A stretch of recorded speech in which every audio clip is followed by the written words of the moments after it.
terbesar, pengorbanan terbesar yang telah dilakukan oleh Allah, oleh Tuhan kita bagi kita yang berdosa. Kenapa saya katakan pengorbanan itu terbesar? Mungkin di dunia ini ada banyak orang yang telah melakukan pengorbanan. Bahkan mungkin di antara kita setiap hari berkorban.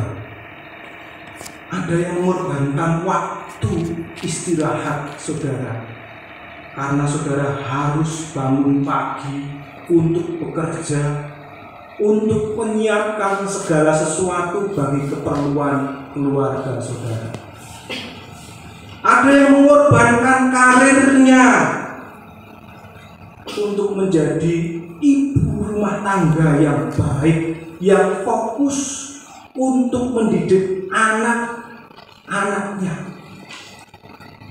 Seharusnya dia menjadi wanita yang mungkin bisa berkarir tinggi. Dia berkorban untuk itu. Ada mungkin yang mengorbankan zona nyaman karena mungkin harus mengikuti panggilan, dipindah ke sana kemari, bekerja, beradaptasi dengan lingkungan yang baru. Ada yang mungkin mengorbankan kesenangannya di masa muda atau kebiasaannya, hobinya, karena harus memberikan satu keteladanan di dalam pelayanan. Saya melihat di sini banyak mahasiswa-mahasiswa yang masih muda dan rela mengorbankan masa mudanya yang seharusnya dipakai untuk bersenang-senang, menikmati masa muda, tetapi dia harus mengorbankan masa mudanya untuk mendedikasikan diri diperlengkapi. Itu semua pengorbanan. Tetapi tidak ada yang lebih besar pengorbanan itu dibandingkan pengorbanan yang telah dilakukan Tuhan Yesus di atas kayu salib. Saya beri judul renungan kita ini pengorbanan terbesar karena cinta. Ia disalib, ia harus menderita sengsara, disesak, dilecehkan, karena ia mengasihi kita yang berdosa. Sekali lagi, dia mengasihi saudara dan saya yang berdosa. Bukan karena kita ini orang baik maka dia mengasihi kita, tetapi karena kita ini orang berdosa dan tidak sanggup menyelesaikan dosa-dosa kita. Oleh karena itu, Yesus datang. Dia menjalani penghukuman di atas kayu salib untuk menggantikan saya dan saudara. Tadi kita membaca di ayat yang ke-17 dan 18 di sana dikatakan bahwa Yesus pergi keluar ke tempat yang bernama tempat tengkorak. Mereka itu tempat penghukuman bagi orang-orang yang dianggap jahat. Itu adalah tempat penghukuman bagi orang-orang yang dianggap tidak lagi bisa dimaafkan. Dia memikul salib bersama dengan dua orang sebelah menyebelah. Kita tahu dua orang yang berada di samping Yesus itu adalah orang yang memang jelas-jelas mereka ini adalah orang yang berdosa. Dan Yesus ada di tengah-tengah orang yang berdosa. Pengorbanan terbesar. Mengapa saya katakan terbesar? Karena ketika Dia bukan seperti dua orang yang berdosa tadi. Dia bukan seperti penjahat yang di sebelahnya tadi. Tetapi dia ada di tengah mereka karena ia menggantikan saya dan saudara. Seharusnya kita yang ada di tengah-tengah itu, karena kita ini adalah orang berdosa.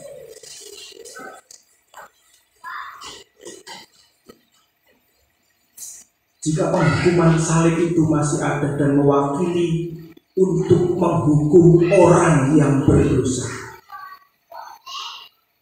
bukankah yang ada di sebelah itu, yang di tengah itu, harusnya kita, saya dan saudara,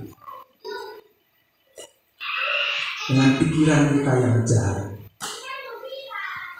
dengan perilaku kita setiap hari yang cenderung jahat, dengan perkataan kita yang mungkin sengaja maupun tidak sengaja, terus menerus mungkin menyakiti orang lain, tidak mungkin kita bisa meloloskan diri dari penghukuman Allah atas dosa kita. Kita ingat firman Tuhan, sebab upah dosa adalah maut. Tetapi puji Tuhan, di antara dua orang yang berdosa itu, dia menggantikan saya dan saudara. Oleh karunia Allah, ialah hidup yang kekal dalam Kristus Yesus. Dia memberi kita hidup karena dia menggantikan saya dan saudara. Mengapa dia harus menggantikan saya dan saudara? Ada satu ilustrasi di mana ada seorang hakim yang harus menyidangkan seorang terdakwa, dan terdakwa itu telah melakukan kejahatan yang berat dan penghukumannya pun berat. Dia harus dihukum mati. Sebagai hakim yang adil, maka hakim itu harus memutuskan yang salah dihukum bersalah, kalau dia benar akan dibebaskan. Ketika dia mendengar bukti-bukti yang disampaikan oleh jaksa dan mendengar pembelaan yang dilakukan oleh pengacara, terbukti orang itu bersalah dan harus dihukum. Sang hakim tadi adil. Dia akhirnya memutuskan sebuah penghukuman mati kepada terdakwa tadi. Dihukum mati, palu diketok. Apa yang dilakukan hakim itu? Setelah dia mengetok palu vonis itu, dia turun, dia lepaskan jubah hakimnya, lalu dia mengatakan kepada khalayak yang ada di situ, orang ini berdosa, orang ini bersalah, dan saya sudah memutuskan hukuman mati untuk dia. Tetapi saat ini juga aku menyatakan bahwa aku menggantikan dia untuk menerima penghukuman itu. Karena saudara tahu, si terdakwa tadi adalah anak dari hakim itu. Saudara yang terkasih dalam Tuhan, ketika saudara melihat Yesus tersalib, dia adalah Bapa kita, tetapi dia juga hakim yang adil, yang seharusnya menyatakan penghukuman atas kita, tetapi sebagai Bapa yang baik, dia menggantikan kita yang berdosa.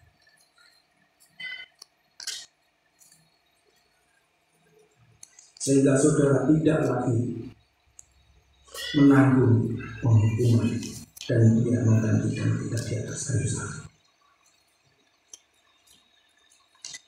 Sudah selayaknya jika hidup kita sekarang hanya dipenuhi dengan ucapan syukur. Hanya dipenuhi dengan ucapan syukur karena kita sebenarnya adalah orang yang paling beruntung di seluruh dunia. Saudara adalah orang yang paling bejo di seluruh dunia ini karena saudara adalah orang yang sudah dibebaskan dari dosa. Mengapa saya katakan pengorbanan Yesus adalah pengorbanan yang terbesar? Karena pengorbanan itu ia lakukan demi mentaati kehendak Bapa di surga.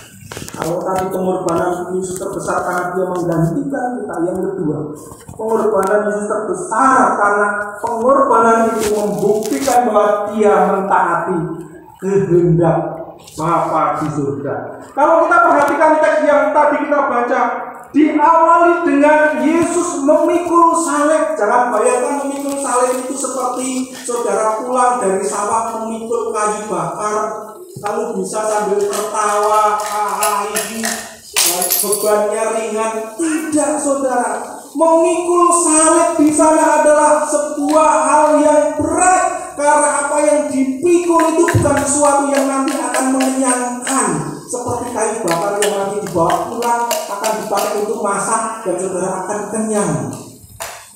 Kayu yang dia pikul itu adalah kayu yang dipakai untuk menghukum dirinya. Ketika dia memikul salib itu, dia tidak memikul dengan baik-baik saja, tetapi dia disesah, diolok-olok, berjam-jam penuh penderitaan ketika dia harus menjalani jalan salib itu. Setelah dia sampai di atas kayu salib, di atas Golgota, penderitaannya tidak berhenti. Dia dilecehkan.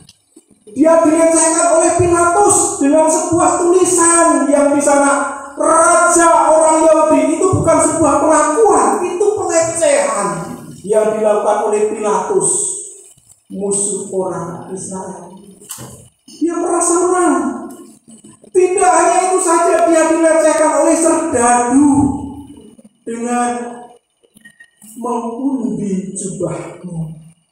Jubah kebesaran itu diundi, bukan untuk disimpan baik-baik, tapi ini pelecehan loh, ini loh jubahnya raja. Sekarang aku yang punya. Itu pelecehan. Bahkan dia dilecehkan juga oleh para imam. Ketika Pilatus menuliskan itu, para imam tidak terima. Jangan kau tulis raja orang Yahudi. Kami tidak mengakui dia raja orang Yahudi. Tulis, akulah raja orang Yahudi, karena dia yang mengaku dirinya adalah orang Yahudi. Orang yang dianggap pemimpin agama melecehkan Yesus. Dia tidak hanya menderita fisik, dia dilecehkan sedemikian rupa. Karena apa? Dia mentaati kehendak Allah. Dia mentaati kehendak Bapa di surga. Apa kehendak Bapa di surga? Kalau kita lihat di dalam Timotius pasal yang kedua, 1 Timotius pasal yang kedua, itulah yang baik dan yang berkenan kepada Allah Juru Selamat kita, yang menghendaki apa? Yang menghendaki supaya semua orang diselamatkan dan memperoleh pengetahuan akan kebenaran. Itu kehendak Allah bagi kita. 1 Timotius 2 ayat 3 di ayat yang keempat. Kehendak Allah supaya kita diselamatkan. Luar biasa. Kita memiliki Allah yang tidak hanya diam saja menunggu kita jatuh dalam dosa. Kita tidak hanya memiliki Allah yang diam saja kemudian melihat kita, ya sudah berjuanglah sendiri. Nanti kalau jatuh saya masukkan ke neraka, kalau kamu tahan dengan pencobaan, dengan ujian tantangan hidup dan berbuat baik, saya masukkan ke surga. Kita tidak punya Allah yang seperti itu. Kita punya Allah yang menghendaki semua orang untuk diselamatkan. Luar biasa. luar biasa. Itulah kenapa sejak kejatuhan manusia dalam dosa, Allah sudah merencanakan apa yang disebut rencana keselamatan. Allah sudah merencanakan keselamatan itu sejak manusia jatuh dalam dosa. Sudah dinubuatkan keselamatan itu oleh para nabi, sudah dinubuatkan siapa yang akan menjadi penyelamat itu, baik melalui keturunannya, kelahirannya, tempat kelahirannya, siapa pendahulunya, semua sudah dinubuatkan, semua sudah dikatakan ratusan tahun sebelum Yesus disalibkan. Itu bukti Allah menghendaki kita untuk diselamatkan. Mengapa kita perlu diselamatkan? Efesus 2 ayat 1 jelas. Kita ini orang-orang mati secara rohani. Kita ini tidak bisa menyelamatkan diri kita sendiri. Kita ini tidak mampu menyelesaikan masalah dosa dengan cara apapun, dengan usaha apapun, dengan biaya sebesar apapun. Karena kita sudah mati oleh pelanggaran kita. Seorang yang berdosa, seorang yang sudah mati secara rohani harus diselamatkan. Saya sering menyampaikan ini dengan ilustrasi ikan di dalam akuarium. Saya punya akuarium dan ada ikan di rumah itu. Nah, kalau ikan itu melompat ke bawah lantai dari akuarium, lalu mulai menggelepar ikan itu, dan mulai pelan-pelan dia tidak bergerak, mungkinkah dia bisa mengupayakan dirinya sendiri untuk lompat lagi ke akuarium? Mungkinkah dia bisa naik tangga sedikit-sedikit atau pakai tali untuk menaiki akuarium itu? Tidak bisa. Harus ada orang yang memungut ikan itu dari bawah dan mengangkatnya, memasukkan lagi ke dalam akuarium itu. Kita ini orang mati seperti ikan. Tidak bisa dengan cara apapun kita menyelamatkan diri. Yesus mati di atas kayu salib untuk menyelamatkan saya dan saudara. Dia harus menjalani kesengsaraan. Dia harus merasakan penderitaan yang begitu hebat. Dia tidak menikmati penderitaan itu. Kalau dia mau, dia bisa sebenarnya melepaskan diri dari siksaan itu. Dia tidak menikmati kesakitan, karena kita ingat sebelum Yesus disalib apa yang menjadi doanya. Dia berdoa, sekiranya mungkin saat itu lalu itu artinya sekiranya mungkin saya nggak merasakan ini. Tetapi apa yang dia katakan, sekiranya mungkin saat itu lalu daripadanya. Katanya, ya Abah, ya Bapak, tidak ada yang mustahil bagimu. Ambillah cawan ini daripadaku, tetapi janganlah apa yang aku kehendaki, melainkan apa yang engkau kehendaki. Secara manusia dia pengennya menghindari penderitaan itu, tapi pengorbanannya terbesar karena dia harus mentaati kehendak Allah yang ingin semua manusia diselamatkan dengan jalan mati di atas kayu salib. Inilah kunci iman kita. Dan yang terakhir saudara-saudara, di ayat yang ke-28 hingga ayat yang ke-30 beberapa kali ada kata sudah selesai. Yesus tahu bahwa segala sesuatu telah selesai. Dan diakhiri dengan kata sudah selesai. Apa yang dimaksud sudah selesai? Ini mengingatkan kita sebuah film. Kalau film itu sudah selesai, akhirnya itu dikatakan tamat. Sudah selesai. Kisah itu sudah selesai. Apa yang sebenarnya diselesaikan oleh Tuhan? Apakah hanya kisah tragis yang kemudian kalau kita tonton, kita tangisi, waduh kita memelas sama Tuhan? Seharusnya yang kita tangisi itu diri kita sendiri, yang sudah berdosa tetapi sudah diampuni.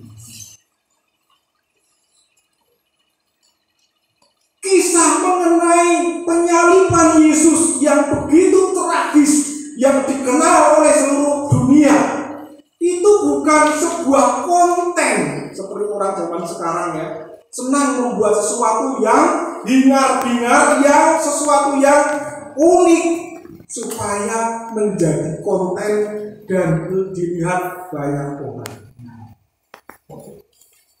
Apalagi banyak yang ingin mencari keuntungan dengan konten-konten itu.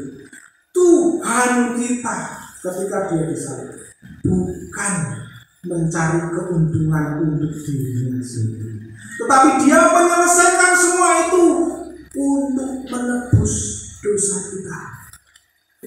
Jadi pengorbanan Yesus itu terbesar karena di atas kayu salib itu dia menyelesaikan karya penebusan bagi kita. Apa artinya menebus? Menebus itu sesuatu adalah melunasi apa yang seharusnya menjadi kewajiban kita. Kewajiban kita itu apa di hadapan Tuhan? Harusnya kita itu kudus, harusnya kita itu suci, harusnya itu kita itu tidak bercacat. Itu yang harus kita bayarkan kepada Tuhan, kesempurnaan. Tetapi kita semua tidak ada yang sanggup untuk memenuhi tuntutan Allah yang sempurna itu. Oleh karena itulah kita sudah ditebus dari dosa, dari cara hidup yang sia-sia, dari kekuasaan iblis, karena kita ini adalah orang-orang berdosa. Kita sudah ditebus dengan harga yang mahal, dengan darah yang mahal.